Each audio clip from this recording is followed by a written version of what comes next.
Mientras buscamos Filipenses 1, hacemos un repaso. Podemos tener en cuenta cómo se funda Filipenses, mirando Hechos 16, ver cómo comienza esta iglesia. Va a ser una iglesia chiquita en sus comienzos. Está Lidia, de clase económica alta, extranjera, europea. Quizás está la muchacha esclava. Está el carcelero de su familia, clase media, romano. Hay disponible una casa para hospedar, para leer la Biblia, para orar. Hay maestros de la Biblia. Pablo todavía estaba cuando se fundó, obviamente. Y vemos cómo Dios obra en los corazones. El Hecho 16 es muy lindo para ver cómo esta fundación se hace a pesar de todo pronóstico. Ver cómo Dios bendice su obra más allá de lo que nosotros podamos pensar o esperar. Y se forja una relación de amistad entre Pablo y los filipenses al punto de que él los considera su corona, colaboradores que Dios les dio en el ministerio. La carta esta tiene un montón de varios propósitos, pero uno de los más fuertes es promover la unidad de la iglesia entre sus miembros y animarlos frente a la persecución, además de agradecer a los filipenses por el apoyo que le dan siempre. Y hay 4 temas principales: la unidad, el sufrimiento, la relación entre gracia y las obras cristianas y la relación entre la iglesia y el mundo que la encuentra. Y hablábamos el domingo pasado de que cumple o sigue las características de una carta común de la época, pero Pablo la modifica introduciendo la Biblia, introduciendo teología, en realidad introduciendo teología en este saludo. Es el primer registro de un saludo tan cambiado, de una carta en su introducción tan cambiado. No hay ningún otro registro escrito de que alguien no haya respetado el formato, ¿sí? Él le agrega cosas. Lo normal era poner remitente, destinatario y agradecimiento a las deidades en medio del saludo, y él lo va a hacer, pero va a agregar tantas cosas y tan valiosas que está marcada con esta referencia. Habíamos visto en el saludo nomás que había una definición para los cristianos: somos esclavos, somos santos y somos bendecidos con gracia y paz. Y la primera parte del 1 se podría bosquejar así: 1 y 2, el saludo, y después del 1 al 11 una oración. Dentro de esa oración, del 3 al 11, una oración. Dentro de esa oración, del 3 al 8, el agradecimiento, y el 9 al 11, una intercesión más marcada de Pablo. Y hoy vamos a ver esta parte de agradecimiento de la oración de Pablo. O sea, vamos a ver del 3 al 8. Dice así: doy gracias a mi Dios siempre que me acuerdo de ustedes. Pido siempre con gozo en cada una de mis oraciones por todos ustedes, por su participación en el Evangelio, desde el primer día hasta hoy, hasta ahora. Estoy convencido precisamente de esto, que el que comenzó en ustedes la buena obra, la perfeccionará hasta el día de Cristo Jesús. Es justo que yo sienta esto acerca de todos ustedes, porque los llevo en el corazón, pues tanto en mis prisiones como en la defensa y confirmación del Evangelio, todos ustedes son participantes conmigo de la gracia, porque Dios me es testigo de cuánto los añoro a todos con el entrañable amor de Cristo Jesús. Lo podemos resumir este párrafo o esta sección. Vemos que cuando Pablo piensa en la comunión que hay entre él y los filipenses, ora por ellos. Y cuando ora, da gracias a Dios por los filipenses y también intercede con gozo por los filipenses. Por otro lado, está seguro de la salvación de los filipenses. ¿Por qué? Porque ellos participan activamente en la expansión del Evangelio, participan activamente en el ministerio de Pablo. Ve obras que testifican de la salvación de los filipenses. Y participan cuando Pablo está preso, cuando lo tiene que defender el Evangelio y cuando confirma el Evangelio. O sea, participan cuando Pablo está en plena persecución, cuando está exponiendo el Evangelio y hay hostilidad, pero también cuando el Evangelio tiene sus frutos de los lindos, de los buenos, de salvación. Y también vemos que los ama profundamente con el amor de Cristo. Y vamos a ver esta oración. La oración es con gozo. ¿Por qué ora Pablo con gozo? Porque han colaborado con él en el ministerio desde que oyeron hasta ese momento. Los filipenses nunca cesaron de ayudar a Pablo. Dice el 3, voy a leer el 3, el 4 y el 5, dice: doy gracias a mi Dios siempre que me acuerdo de ustedes. Pido siempre con gozo en cada una de mis oraciones por todos ustedes, por su participación en el Evangelio desde el primer día hasta ahora. Y ahí la palabra que Pablo usa para mencionar participación es la que generalmente usamos para pensar en comunión, no es koinonia. Habla de esta colaboración también, de esta unión en común que tienen. La comunión es más que compañerismo, es más que una actitud. La comunión verdadera son acciones. ¿Cuáles son las acciones que tuvieron ellos? Ellos apoyaron de manera práctica el ministerio de Pablo desde que oyeron. ¿Se acuerdan dónde oyeron? A la orilla del río, nos dice Hechos 16. Lidia, Dios abre el corazón de Lidia y desde ahí le dice, bueno, vení a mi casa. Desde que oyeron, ellos tienen comunión con Pablo. No porque vivan uno al lado del otro, sino más que eso. Porque tienen un compañerismo más que compañerismo, una actitud mucho más grande que estar cerca. Ellos participan con acciones en la vida del otro. Dieron apoyo práctico en el ministerio de Pablo desde que creyeron el Evangelio, de manera continua, constante, sin cesar. Se involucraron en sus ingresos y gastos en Tesalónica. O sea, Pablo se va a Tesalónica, a otra ciudad, y los filipenses siguen apoyando el ministerio de Pablo. La Biblia, tanto en Filipenses como en Corintios, nos ayuda a ver esto que estamos viendo. No voy a leer los versículos, pero nos muestra de que a pesar de que otros no los ayudaron, los filipenses seguían ayudando a este ministerio. Y a pesar de ser una iglesia que no era rica, sino que era pobre, los filipenses siguen apoyando este ministerio. Entonces, ora con gozo. La primera razón es porque han colaborado con él desde que oyeron adelante. Y aparece una palabra que se va a repetir entre 14 y 16 veces en la Biblia, que es gozo o regocijarse. Aparece o el sustantivo o el verbo. Es una epístola marcada por el gozo. Es una epístola que resalta la importancia de esta condición del corazón, estar gozoso, de regocijarse. Es el sentimiento de placer frente a situaciones agradables. Eso es gozo generalmente. Pero Pablo tiene una idea superior de gozo. Cuando escribe esto, iba a escribir luego regocijado siempre, ¿se acuerdan? Cuando escribe esto, Pablo está preso de nuevo. Ya lo habíamos visto preso en Hechos 16. Y él está cantando en el calabozo del fondo. Ahora escribe esta carta. Ya no está en Filipos, está en otro lado, muy posiblemente en Roma. Y vuelve a mencionar el gozo. Porque el gozo que Pablo tiene no está relacionado con sus circunstancias, sino que está relacionado con que avance el Evangelio.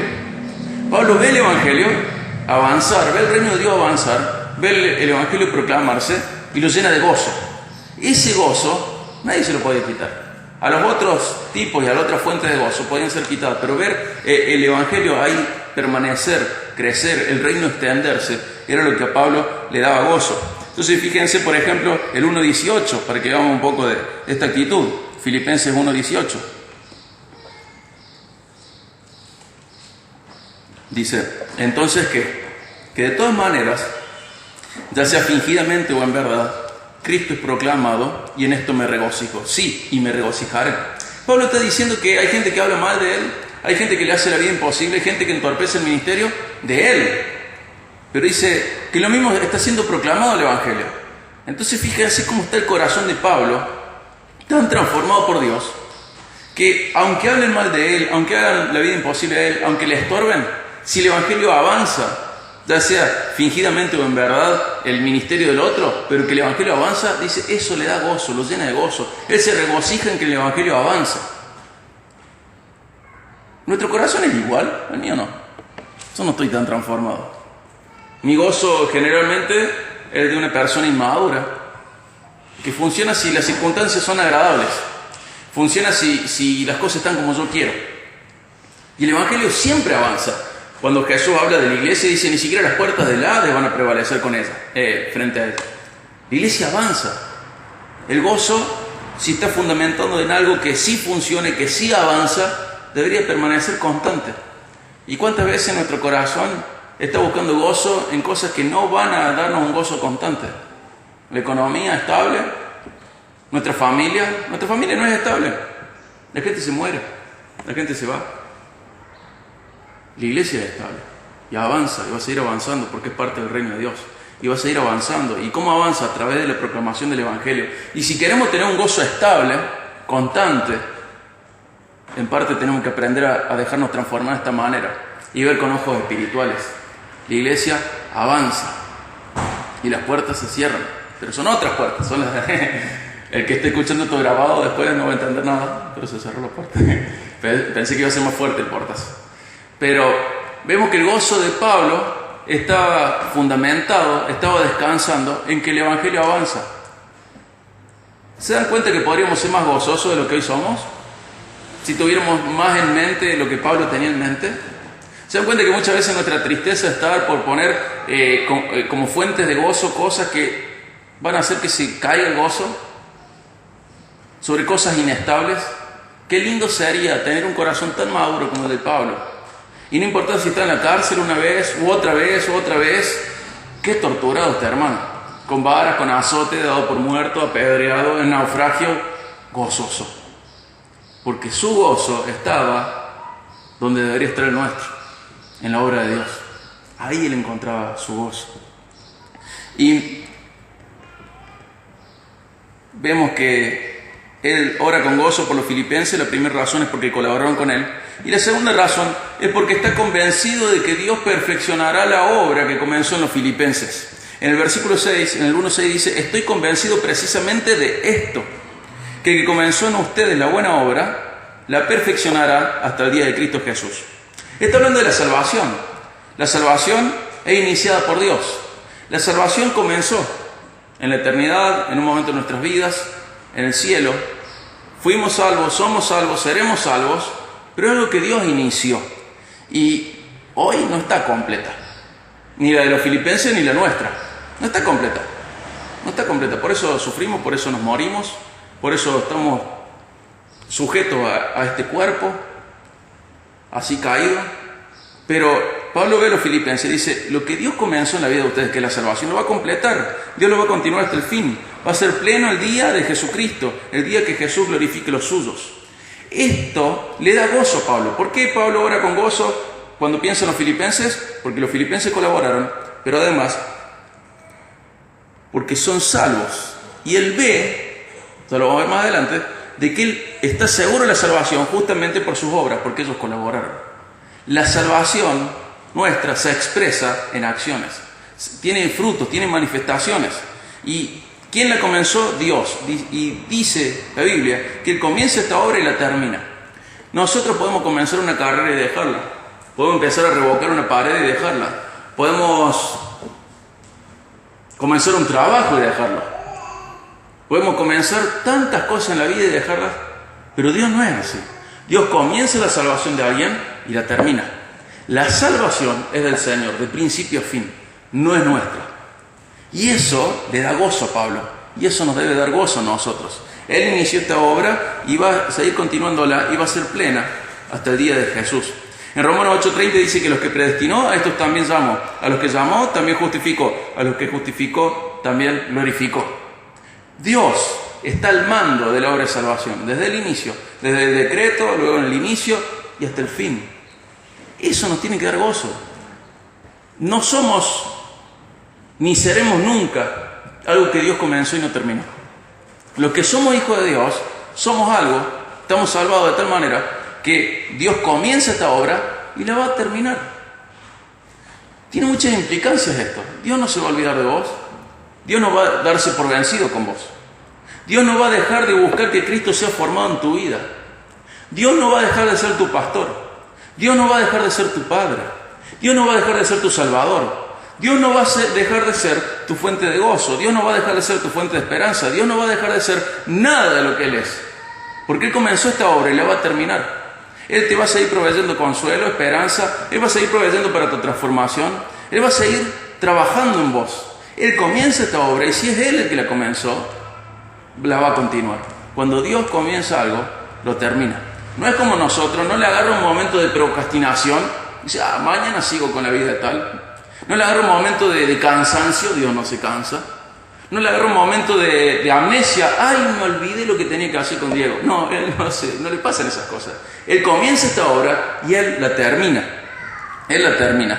Entonces, Pablo nos lleva a entender que los que son santos, son salvos en el futuro, han sido salvos en el pasado, están siendo salvos ahora, pero viven de una manera santa en el presente. Y esa santidad se ve en obras, y son obras de Dios también. Y acá hay una tensión que no logramos sacar. ¿Cuánto de Dios es responsable de esto y cuánto del hombre es responsable de esto? Fíjense en Filipenses 2, el 12 y el 13.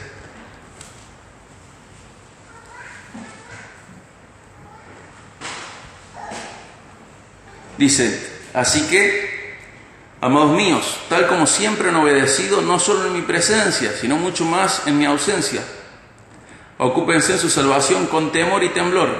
O sea, ¿qué dice? Ustedes, ocúpense de su salvación con temor y temblor. Y dice, porque Dios es quien obra en ustedes tanto el querer como el hacer para su buena intención. Pero entonces, de una manera que no podemos definir con una línea finita roja, vemos que el salvo se ocupa de su salvación y es su responsabilidad, pero porque Dios produce el deseo y la capacidad de hacerlo. De alguna manera en esto, en maneras que no son iguales, en grado que no son iguales, Dios y nosotros trabajamos juntos. Pero fíjense que en realidad el factor determinante es Dios. Él produce el querer, Él produce el hacer. No sé si logramos entender que en la vida espiritual no hay lugar para la jactancia humana. No hay. En la salvación dice, no es por obra, para que nadie se gloríe, y la jactancia queda excluida de la vida espiritual. Y decir, bueno, yo me ocupo de mi salvación. Fíjense que no es guardar, como algunos dicen, sino que es ocuparse, que no es lo mismo. Yo me ocupo de mi salvación. Con temor, con temblor, pero, dice después Dios, ¿qué? ¿Cómo es? Él produce el querer y el hacer.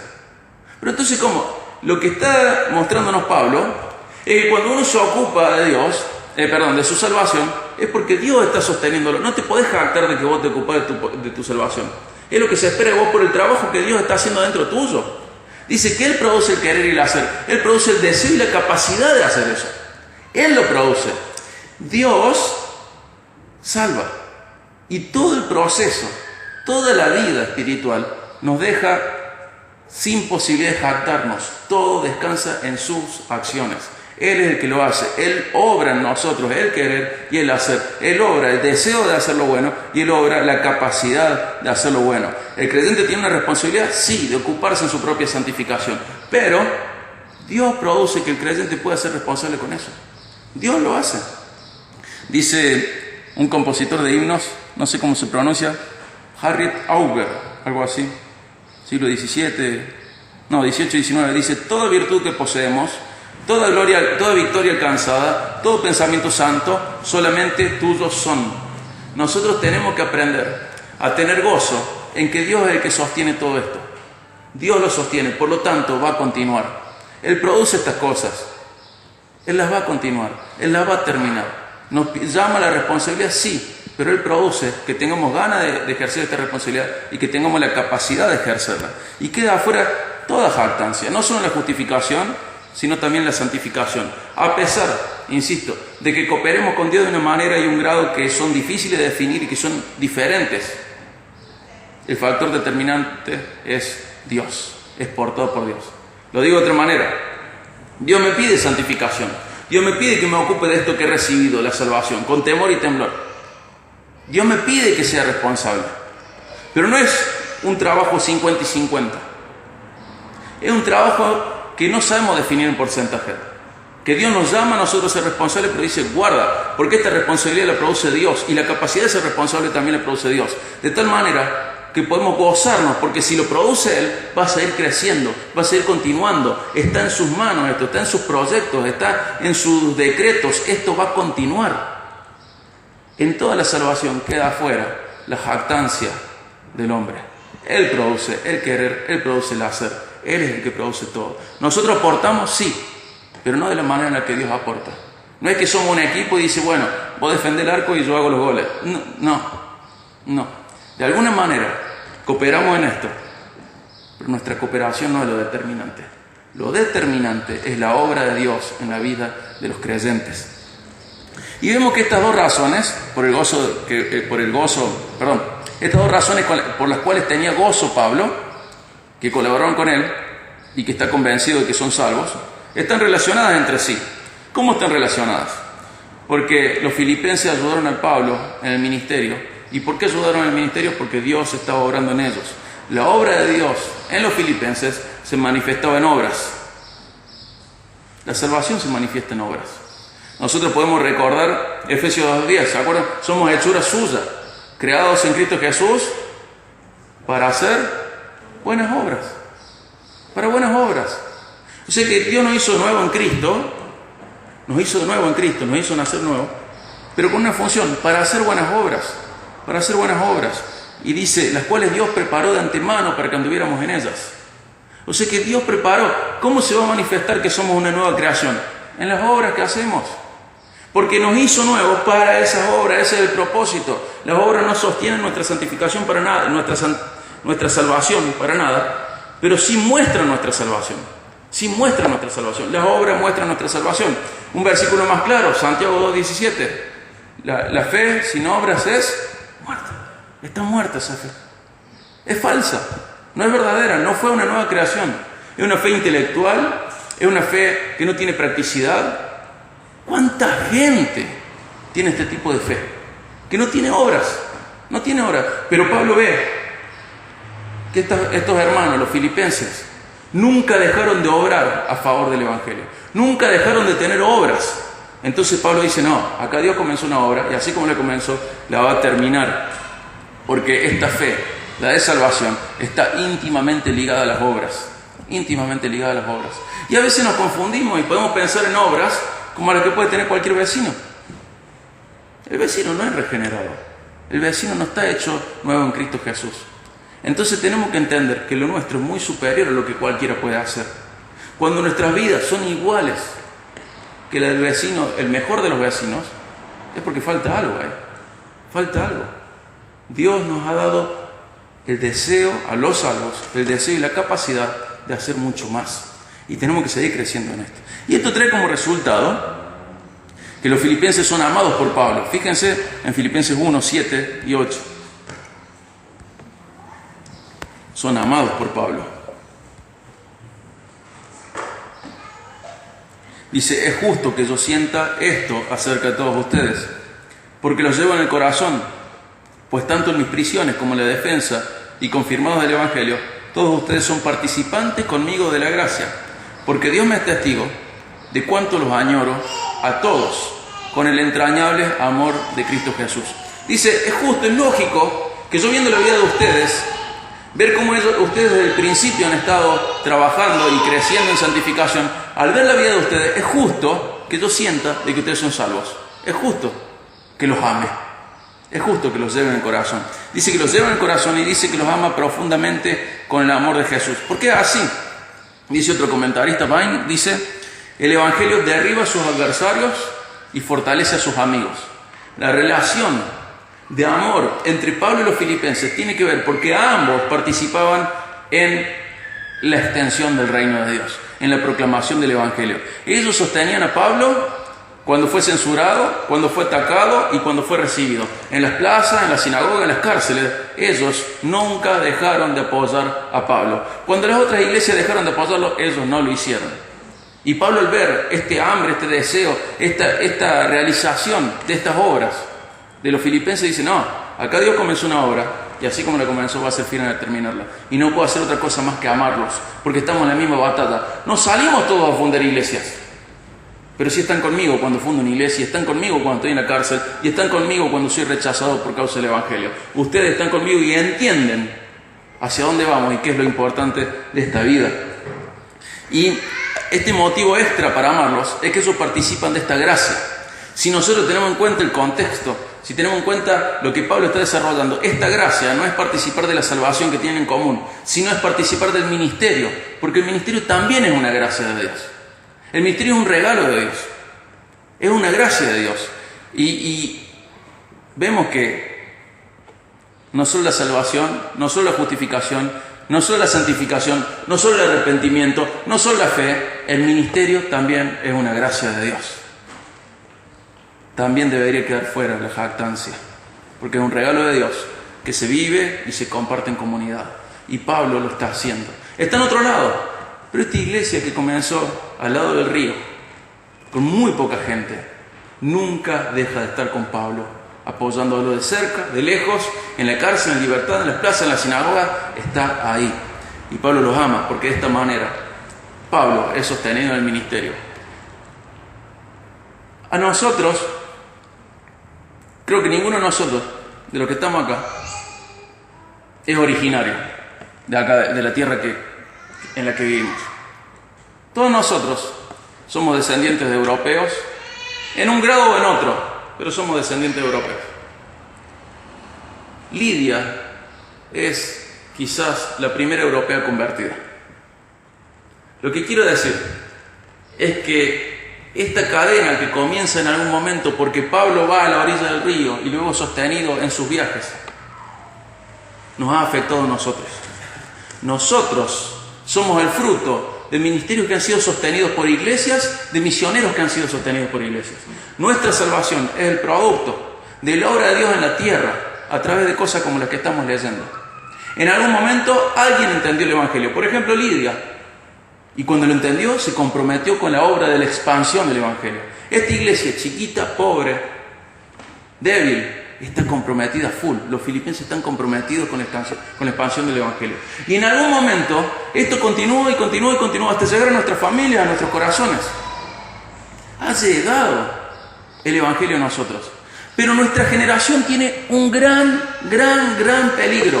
Creer que nuestra generación es menos responsable que las generaciones anteriores de continuar la obra del Evangelio. ¿Me explico? Creemos que nosotros tenemos un permiso para saltarnos esta responsabilidad. Hace 1 o 2 generaciones la gente entregaba terreno para la expansión del Evangelio. Entregaba su vida. Si había que caminar en el campo, los colportores, con los libros cargando, lo hacían, porque lo más importante de su vida no era su propia vida, era el Evangelio, como Pablo. Siempre ha habido gente dispuesta a esto, y no sé por qué. De un momento a otro, nuestra generación cree que no tiene tanta responsabilidad como las anteriores. Ellos cruzaron el océano, ellos cruzaron el mar, ellos cruzaron desiertos, transitaron pobreza, frío, hambre, desnudez, golpes. Hace 50 años nomás, muchos de los evangélicos en nuestra ciudad tenían que cerrar sus puertas para los cultos porque los apedreaban. Hace muy poquito tiempo. Y de golpe nosotros dijimos, no, esto es para los raros, esto es para los radicales. Y de golpe la gran comisión, que debería ser parte de lo más importante de nuestra vida, nuestro propósito, se convirtió en algo delegado para los raros de la iglesia, los locos, los fundamentalistas, los extraños. Guarda, porque tenemos la misma responsabilidad de que el Evangelio continúe. Todos los no alcanzados son responsabilidad de todos los redimidos. Todos. Y tenemos que ocupar un lugar en esta escena. O como Pablo, o como los filipenses. O como dicen varias ilustraciones, o bajamos al pozo o sostenemos la soga de la que cuelga aquel que baja al pozo. Pero todos tenemos que estar involucrados. No es esto algo que haya que pensar solamente a nivel comunitario. Esto tiene que ser pensado a nivel íntimo.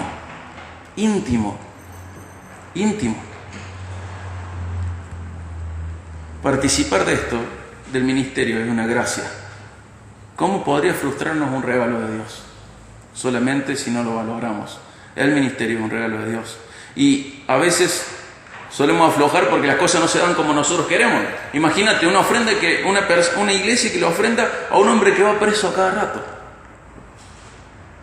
Aparece el corazón avaro y dice, no, Pablo es de mal testimonio, lo llevan preso a cada rato. No cuida el templo, no cuida su vida, Pablo. Dejemos de ofrendar. No, los filipenses fueron la iglesia que más claro lo tuvo en este sentido. A pesar de su pobreza, a pesar de la distancia, a pesar de la vida de Pablo, daban. Y participaban de esta gracia en común. Solemos creer que Dios es honrado solamente por los resultados de nuestro ministerio. Me digo con ojos carnales, pero Dios es honrado por nuestro compromiso al ministerio. Los resultados son de Él. Así que la honra de nuestra parte hacia Dios en el ministerio tiene que ver con nuestro compromiso. Los resultados son de Dios. Dios nos llama a sembrar. Él es el que da vida, Él es el que da la lluvia. Nosotros somos sembradores. Nuestro compromiso con la siembra es nuestra manera de honrar a Dios.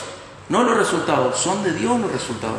Y los filipenses entendieron. Y es bueno apoyar a los ministerios o formar parte de los ministerios.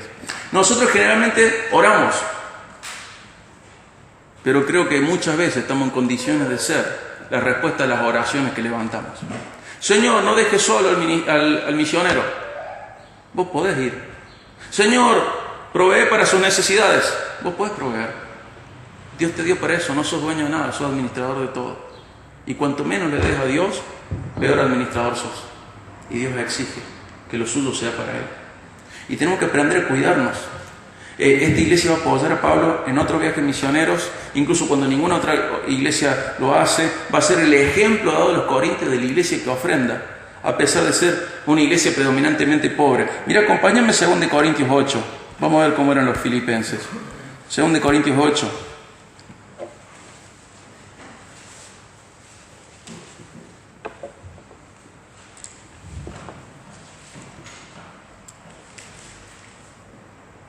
Ocho, 1 al 5. 2 Corintios 8, 1 al 5. Ahora, hermanos, les damos a conocer la gracia de Dios que ha sido dada en las iglesias de Macedonia. Filipos está en Macedonia. Pues en medio de una gran prueba de aflicción abundó su gozo, y su profunda pobreza sobreabundó en la riqueza de su liberalidad. Porque yo testifico que según sus posibilidades, y aún más allá de sus posibilidades, dieron de su propia voluntad, suplicándonos con muchos ruegos el privilegio de participar en el sostenimiento de los santos. Y esto no como lo habíamos esperado, sino que primeramente se dieron a sí mismos al Señor y luego nosotros por la voluntad de Dios. ¿Se dan cuenta? Por favor, Pablo, permítinos ofrendar. Eso no describe mi corazón. Eso no describe mi billetera. Pero ellos en su pobreza y más allá de lo que pueden dicen: por favor, Pablo, permítinos participar de esta gracia del ministerio. Por favor, Pablo. Ellos tienen aflicción, son gozosos. Son pobres y son generosos. Son nuestro ejemplo en esto. En esta paradoja que se llama cristianismo. Hay sufrimiento y hay gozo. Hay pobreza y hay riqueza. Y ellos lo entendieron muy bien. Ellos sí que lo entendieron. Los corintios no. Pero los filipenses sí. En esto son un gran ejemplo de entender que nuestro compromiso con el ministerio es nuestra manera de honrar a Dios. Los resultados son de Dios. Nuestro compromiso es nuestro. Y como decíamos recién, hace pocas décadas la gente dejaba casas, terrenos, con tal de que el evangelio avance. Y hoy no dejamos ni Netflix, no dejamos ni la siesta para que el ministerio avance. El placer nos está matando, el entretenimiento nos está absorbiendo. No tenemos tiempo para nada, excepto para ver la tele o leer o hacer cosas que no tienen nada que ver con que el evangelio avance. Es una estadística muy triste, pero la leí varias veces, de que es normal que una iglesia o que cada familia tenga más en cuenta a sus mascotas que a los misioneros. Que sea normal que en el balance mensual de la economía de una familia, a la hora de ver cuánto se usó para su perro y ver cuánto se ofrendó al avance del evangelio, haya más para su perro que para el ministerio. Esto no está bien. Los filipenses lo entendieron y ellos estaban sufriendo y aún así fueron gozosos. Ellos eran pobres y aún así fueron con liberalidad generosos. Ellos sí lo entendieron. Lo que tenemos que corregir acá no es a Pablo ni a los filipenses. Lo que tenemos que corregir acá es nuestro corazón, porque sus obras no son las que deberían ser, porque ralentizamos la obra que Dios comenzó en nosotros. Estamos estorbando muchas veces la obra de Dios en nuestra vida. Gente, hay mucha gente que nos necesita. Hay muchas oraciones que podemos contestar, pero hay que sacrificar algo. Mucha gente nos necesita. Una de las cosas más sufridas del ministerio es la soledad. El misionero no es alguien raro, no es alguien especial. Es alguien que decidió prescindir de la geografía para seguir haciendo discípulos. Nada más que eso. Y con la geografía va su trabajo, va su familia, van sus amigos, pero entendió bien las cosas. No es nada especial. No existe en la Biblia el concepto de misionero. Existe en la Biblia el cristiano que está en la gran comisión, de cerca, de lejos. Está bien que los filipenses estén en Filipo, y está bien que Pablo esté en Tesalónica fundando, pero está bien que los dos estén en la misma gracia del ministerio. ¿Me explico? Está bien que formen parte de lo mismo, quedándose oyendo, pero todos metidos en la gracia del ministerio. Cuando no estamos haciendo esto, no estamos dando manifestación de la salvación que hemos recibido. Podemos entender que dar con generosidad, ser generoso, liberal a la hora de dar, tiene que ver con un corazón transformado, con un corazón que mide las cosas de otra manera. A veces nosotros buscamos demasiadas excusas para ayudar a otros, pero muchas veces tiene que ver con una cuestión de humildad o falta de humildad. ¿Por qué le doy? Si mira cómo hace las cosas, yo las haría mejor. ¿Por qué le doy? Si no tiene fruto, yo los tendría. Y muchas veces la gente no da porque mide el ministerio de una manera incorrecta. En vez de ver el compromiso de esa persona, quiere ver los frutos. Jesús se fue con 120 en el aposento alto y era Jesús. Tenemos que tener mucho cuidado. Lo que hay que buscar es gente comprometida en el ministerio y ayudarlos, sostenerlos, de cerca, de lejos, pero estar nosotros involucrados en esta misión. Dios sigue usando medios humanos para extender su reino. A veces decimos, pero el Señor sostendrá. Si el Señor los llama, el Señor sostiene. Sí, pero pasa lo mismo con la paternidad. Dios ha delegado una responsabilidad a los padres sobre los hijos y ha delegado una responsabilidad a cada cristiano frente a la expansión del reino. Y cuando un hijo sale mal, en parte es porque el padre trabajó mal. Los padres criaron mal. Cuando un misionero queda solo, no es porque Dios le está dando la espalda nomás. Puede ser que no, que nada que ver, sino porque una iglesia que no sabe valorar la situación, o una familia, o unos hermanos, no lo están valorando como debe ser. Lo que quiero decir es que una responsabilidad delegada. Dios delegó a la iglesia la responsabilidad de participar en el ministerio de la extensión del reino. A toda la iglesia, no a una parte de la iglesia, a la iglesia con I mayúscula, a los redimidos. Todos los no alcanzados son responsabilidad de todos los redimidos. Todos. Sea que sea como Pablo, que se vaya, o sea que sea como los filipenses, que se quedan, pero todos metidos en esta gracia, en este honor de formar parte de la extensión del reino de Dios. Y Dios nos dio esa responsabilidad. Entonces, teniendo en cuenta todo esto, Pablo ora con gozo por los filipenses, porque los filipenses han colaborado con él en el ministerio desde que oyeron cuando él les predicó. ¿Se dan cuenta? No esperaban ser maduros para comprometerse. Entendieron que comprometerse era necesario y fueron. Y eran pobres y lo hicieron igual. Y sufrieron y lo hicieron igual.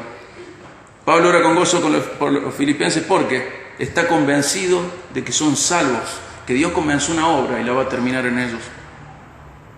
Pablo ora con gozo por los filipenses porque las dos razones que acabamos de decir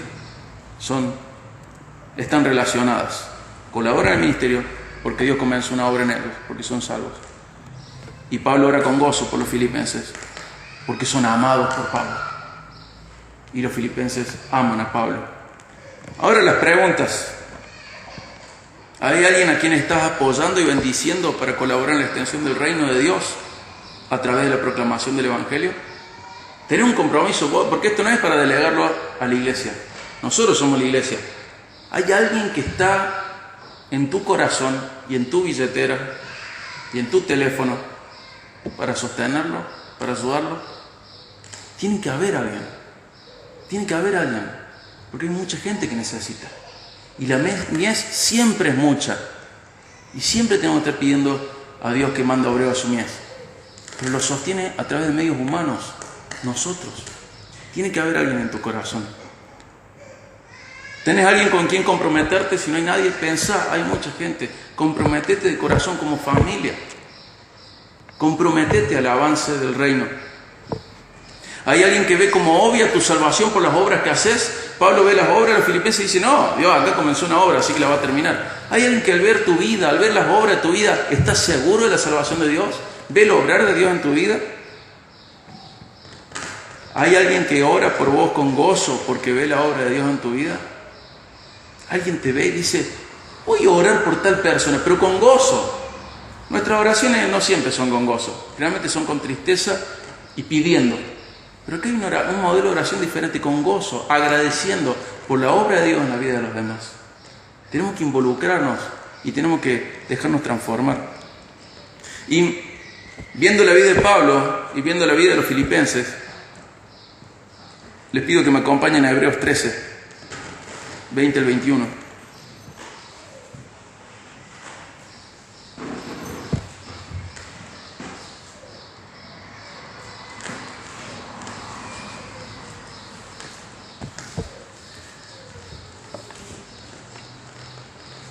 Mientras buscamos Hebreos 13, 20 y 21, pensemos en esto.